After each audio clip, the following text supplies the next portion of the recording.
They thought Elena's case was an isolated tragedy, a woman's silence, a testimony erased, a secret recording that slipped through the cracks.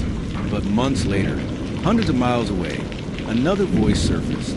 Her name was Marissa Clark, 28 years old, a nursing student from Georgia. Like Elena, she had lived in fear, stalked and threatened by a man she once trusted. When her case reached court, Marissa found the courage to testify. But just as before, something strange happened. Her statement, though powerful in person, appeared incomplete in the official transcript. Key sections were missing. Whole sentences vanished. At first, it looked like another clerical error, until a local reporter received an anonymous package. Inside was an audio file, a secret recording of Marissa's testimony. And buried deep in the background, the same whisper that haunted Elena's case. This time it was clearer, low, deliberate, and undeniably the same voice. But what it said was even more disturbing, because unlike Elena's tape, where the words were faint and uncertain, this one carried a chilling message. 2 words. Just 2.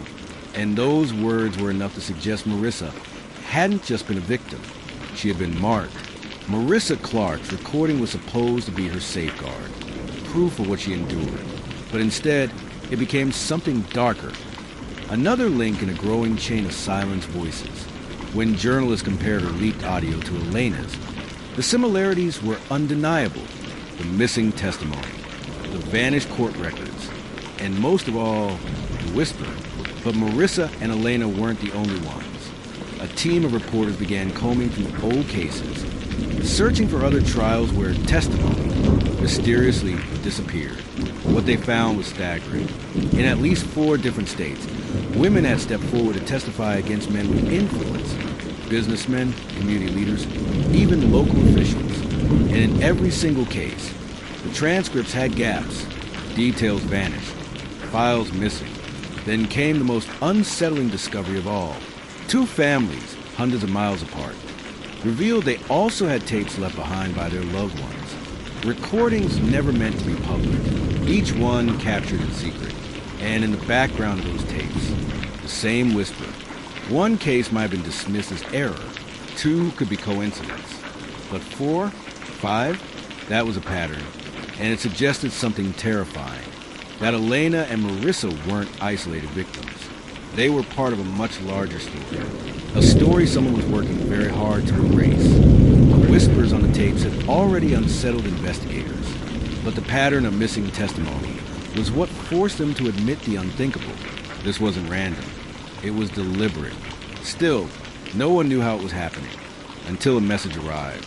It came in the form of a plain envelope, slid under the door of a small newspaper office in Atlanta.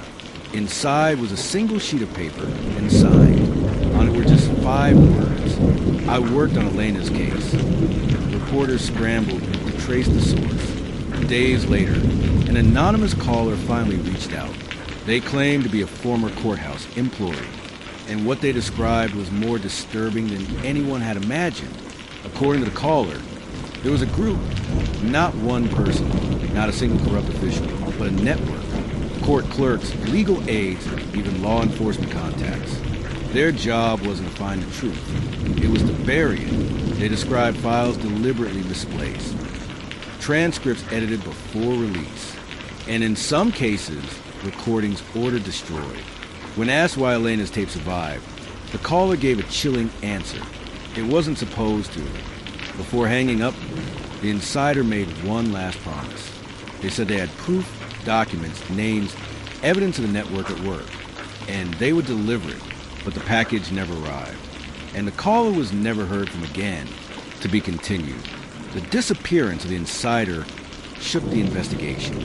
If someone on the inside was willing to speak out and then vanished, it meant the network wasn't just real, it was watching. But silence never lasts forever, not when families are left. The tape played like so many others. Behind, one by one, they began to step forward. Mothers, fathers, sisters, brothers, all with the same story. Their loved ones had gone to court with courage. They had spoken out against men with power, And each time, their voices were either erased, discredited, or buried with them. One mother revealed a cassette tape her daughter recorded years earlier. She had hidden it away, too afraid to release it. But now, hearing Elena's and Marissa's cases, she couldn't keep quiet, a trembling voice giving testimony in a courtroom. But in the background, there was again the whisper, except this time, it wasn't alone, because on this recording, another voice answered back. Not one whisperer, two, conversing in low tones, as if deciding what would stay and what would disappear. For investigators, this was the most chilling revelation yet. It wasn't just a lone figure lurking in the shadows. It was a system, a pair, a team, and if there were two, how many more were out there? The discovery of two voices on the tape changed everything. It meant coordination. It meant structure. It meant the whispers weren't random. They were organized. Journalists began digging harder than ever, pulling case files from courthouses across multiple states. Each time, the same pattern emerged. Testimonies cut, short, transcripts altered, recordings tampered with. But in the margins, buried in the paperwork, something else appeared. A name, not always the same role. Sometimes listed as an attorney, other times as an advisor, occasionally just a quiet observer at the back of the courtroom, but the same name appearing again and again. A man who never seemed to be on trial himself, yet was always close to those who were. The connection was too strong to ignore. One investigative reporter created a timeline, pinning together 5 separate trials across 3 states. And in every single one, this man was there. Always present when a victim's words went missing. Always present when the whispers were captured. Always leaving just before the case was dismissed or quietly buried. But who was he really? No one seemed to know. His history was vague, his record spotless, his background intentionally blurred. And yet, the more they looked, the clearer it became. This wasn't coincidence. This was design, which raised a chilling new question. Was this man simply part of the network, or was he the one orchestrating it all? For weeks, the name circled through whispered conversations among reporters and investigators. A figure too clean, too careful, too deliberate to be coincidence. But a name alone wasn't enough. They needed to see him. That moment came sooner than anyone expected. A courthouse security camera in North Carolina picked up a tall man in a dark overcoat. He didn't sign in. He didn't appear on the visitor's log. But the footage showed him arriving on the same day a young woman named Rachel Moreno was scheduled to testify. Rachel's case was tragically familiar. A powerful man accused, a young woman determined to speak. Her testimony, like so many before, was expected to shake the walls of courtroom. But before Rachel ever took the stand, she vanished. And when the footage was enhanced, the man in the overcoat became the center of everything. Though grainy, his face was unmistakable to those who had followed the paper trail. It was him, the same name that had appeared across case after case, now caught on camera. And yet, it wasn't his presence that terrified investigators most. It was what he carried.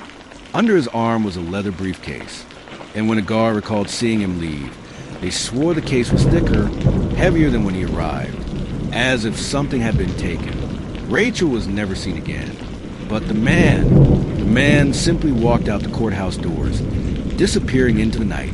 Rachel Moreno's disappearance shook the town. Another witness gone, another voice silenced. But this time, there was no denying the pattern. Too many vanished testimonies, too many erased records, too many whispers haunting the background of courtroom tapes. Investigators widened their search, looking beyond local courthouses and county archives. They began examining federal cases, the kind that made national headlines. And that's when the truth hit, like a hammer. The whisper wasn't confined to small towns or forgotten trials. It was there in the background of hearings held in major cities. It was there in recordings from high-profile cases, one supposedly airtight. It was there even in the archives of congressional testimony, captured faintly behind the voices of lawmakers. The network wasn't regional. It wasn't limited to corrupt officials or court employees. It was bigger, far bigger. The same voice, stretching across borders, across states, across years. And mysterious man in the overcoat? He wasn't alone. Surveillance and visitor logs showed multiple figures, different names, all moving in the same shadows, each tied to the same outcomes. Silenced victims, protected offenders, erased truths. It was no longer just about Elena, or Marissa, or Rachel. It was about all of them. Every lost testimony, every erased case, every silenced voice. And if the whispers had reached the federal level, it meant the network wasn't just protecting individuals. It was protecting itself, which led to one final, terrifying thought. If the conspiracy had spread this far, who could possibly be left to stop it?